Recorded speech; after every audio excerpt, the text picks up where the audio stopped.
আসসালামু আলাইকুম। আপনারা সকলে কেমন আছেন? আশা করি সবাই ভালো আছেন। তো আলহামদুলিল্লাহ আমিও ভালো আছি। তো বন্ধুগণ, আজ আপনাদের সামনে আবারও চলে এলাম নতুন একটি ব্লগ নিয়ে। তো বাবার বাড়িতে বেড়াতে আসলাম। আজকে দ্বিতীয় দিন, গতকালকে চলে আসছি।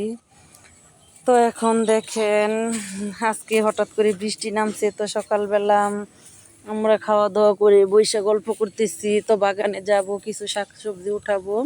তার মধ্যে হঠাৎ ভালো আকাশ, রোদ্রের মধ্যে ঝপঝপে দেখেন বৃষ্টি পড়ে গেছে। তো এই বৃষ্টির মধ্যে কি করব, দুষ্টামি করে বলছি, তাইলে এই বৃষ্টির মধ্যে তো খিচুড়ি ভালো লাগে। তো বোন সাথে সাথে ফ্রিজ থেকে গোস্ত নিয়ে আসছে 2 রকমের ডাউল দিয়ে। তারপর বরিশালের দেশের চাউল, বিরিয়ানি চাউল বলে, ওটা খুবই গ্রানের সুগন্ধি চাউল, খেতে অনেক স্বাদ। যারা বরিশালের বাড়ি ওরা বলতে পারবে ওই চাউলটা যে কত স্বাদ, আতপ চাউল।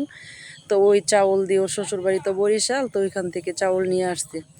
তো ওই চাউল দিয়ে খিচুড়ি রান্নার জন্য পাকের ঘরে চলে আসলো। তো দেখেন হালকা বৃষ্টি। তো আমি ভাবতেছি বৃষ্টিতে ভিজবো।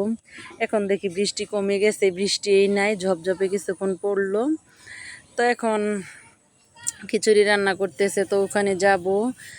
আমার সাথে আপনারা থাকেন, আশা করি প্রথম থেকে শেষ পর্যন্ত আমার ভিডিওটা ফুল দেখবেন। আর একটি লাইক তো অবশ্যই ভালোবেসে আমাকে দিবেন, সুন্দর একটি গঠনমূলক কমেন্ট করবেন। তো আমি জানি বন্ধুগণ আপনারা আমার পাশে থাকেন। আপনারা যদি আমার পাশে না থাকতেন তাহলে আমার এতগুলো সাবস্ক্রাইব হতো না। আলহামদুলিল্লাহ প্রায় 1200-র মতো সাবস্ক্রাইব হয়ে গেছে। তারপর ওয়াচ টাইমও কিন্তু আলহামদুলিল্লাহ মোটামুটি আছে, মানার মতো। তো 1 বছরের ভিতরে তো দেখেন ওইদিকে আসলাম দেখি। তো ওইদিকে দেখেন আমার বাবার বাড়িতে গরু। তো ওদের 3-4টা গরু, ওরা সবসময় পালে, গৃহস্থী বাড়ি, ধান করে গরু পালে। তারপর ফার্ম আছে, ব্রয়লার মুরগির ফার্ম, তারপর আবার কোয়েল পাখির ফার্ম।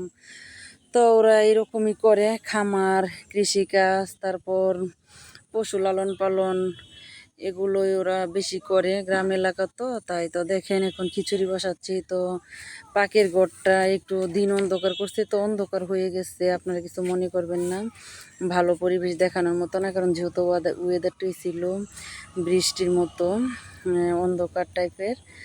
তো সেই জন্য এখন দেখেন ফুল ভিডিওটা প্রথম থেকে দেখাতে পারলাম না, যেহেতু ঝড় বৃষ্টির মধ্যে রান্না তেমন একটা সুবিধার হয় নাই। তো হলুদ মরিচ ধনিয়া আদা রসুন পেঁয়াজ সকল কিছু দিয়ে মশলাটা কষিয়ে নিল। এখন আমার হলো চাউল ধোয়ার পালা। তো আমার বোন মশলা কষাইতেছে, আমি এদিক দিয়ে চাউল ধুয়ে দিতেছি। এখন দিয়ে ভালো করে ধোয়া হলে তারপর এটা পাতিলে দিয়ে দিব।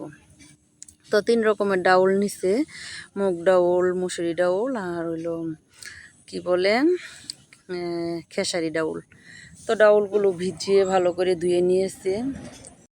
তো ইনশাল্লাহ চাউলগুলো আমি ভালো করে ধুয়ে নিচ্ছি, যেহেতু হাতের চাউল ধুলোবালি থাকতেই পারে, ময়লা আবর্জনা। তো তাই জন্য আমি ভালো করে ধুয়ে নিচ্ছি ভালো করে। তো বৃষ্টির মধ্যে বাইরে যাওয়ার কোনো ব্যবস্থা নাই, তাই ভিতরে ওই ধুইতে হয়েছে। তো আস্তে আস্তে ধুয়ে নিতেছি সুন্দর করে। আপনারা দেখতে থাকেন, আশা করি আপনাদের ভালো লাগবে ভিডিওটা।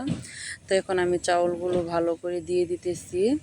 চাউলগুলো দেওয়ার পরে সুন্দর করে কষিয়ে নিতে হবে। তো আমার ছোটো বোন নাড়া দিচ্ছে, আমি চাউলগুলো ভালো করে পাতিলে দিয়ে দিচ্ছি, পানিটা ঝরিয়ে, যেহেতু একটু কষিয়ে নিতে হবে। কষানোর পরে এটার মধ্যে পরিমাণ মতো পানি দিতে হবে, তাই সেজন্য আমি এটা ভালো করে দিয়ে দিতেছি, পানিটা ঝরিয়ে ঝরিয়ে সুন্দর করে। আর আমার ছোটো বোন নাড়াচাড়া করতেছে। তো গ্রাম এলাকার পরিবেশ, রান্না তো এরকমই। গ্রাম এলাকায় চাকচিক্য তেমন কিছু থাকে না। তো দেখেন বন্ধুগণ, ঝোল দিতে গিয়ে যেহেতু এটা খিচুড়ি পাতিল ভরবে আর একটু পানি লাগবে, তো বৃষ্টির দিন পানি নিয়ে এখন আমি যাইতেছি পানি আনার জন্য। তো দেখেন এখন গ্রাম এলাকায় কলসি দিয়ে কল চেপে পানি এনে এখন দিতে হবে খিচুড়ির মধ্যে ঝোল। না দিয়ে কোনো উপায় নেই, তো সেটাই আপনাদের মাঝে দেখাইতেছি। সুন্দর করে দেখেন পানি দিতেছি, এখন আমার বোন ঝোলটা দিয়ে দিচ্ছে।